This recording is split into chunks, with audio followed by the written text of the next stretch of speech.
Guess I am fully ready to embarrass myself for your viewing pleasure. What am I doing to myself? Hey, hi, hello, sirs and sorts of YouTube. Today is going to be the first video of a series that I would like to call Confessions of an Ex-Fangirl. Pretty much what this is going to be is me talking to you guys about all of the stupid, dumb, creepy, borderline obsessive things that I did during the time where I used to fangirl over, like, everything.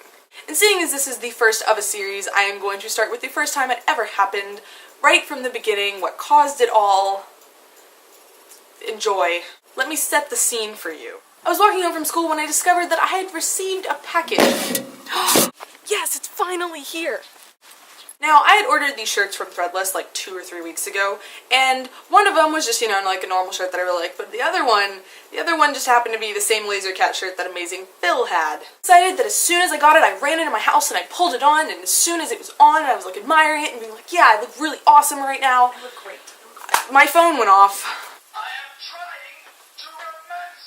At this point in time, I had only known about Dan and Phil for about 3 or 4 months, so it was pretty normal for a 14-year-old girl who had just discovered really attractive British men who happened to be rather relatable to me. It was okay for me to be obsessed, or at least in my mind. So, I was one of those girls who would fish for Twitter replies. I would be like, oh, they tweeted about Muse. LOL at Dan and Phil. I love Muse. Oh, they tweeted about video games. LOL at Dan and Phil. I love video games. They tweeted about Maltesers. Hey Dan, I love Maltesers too. Even though that's a total lie, because I've never had a Malteser. I live in America. At this point in time, I had it so that whenever Dan or Phil tweeted, it would get sent to my phone. So, I'm sitting on the bus ride home, going home from school on some random day last year, and I was just, checking my phone. I was like, oh yeah, I got a tweet.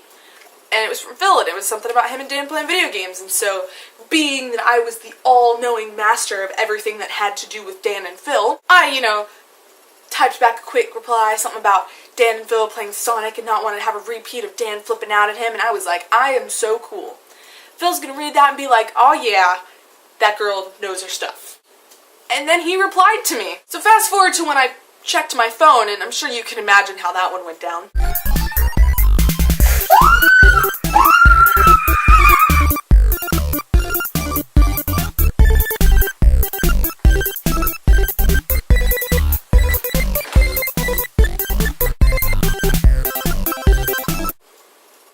Cried over a human being who doesn't know I exist. So obviously this was the day where I pretty much became a fangirl. It was the start of a period of my life called the fangirl era. Hopefully you enjoyed this one. Tune in next time for when I tell you about how Doctor Who ruined my life. Have a good time where you are in the universe, and I love you guys. Bye! Wow!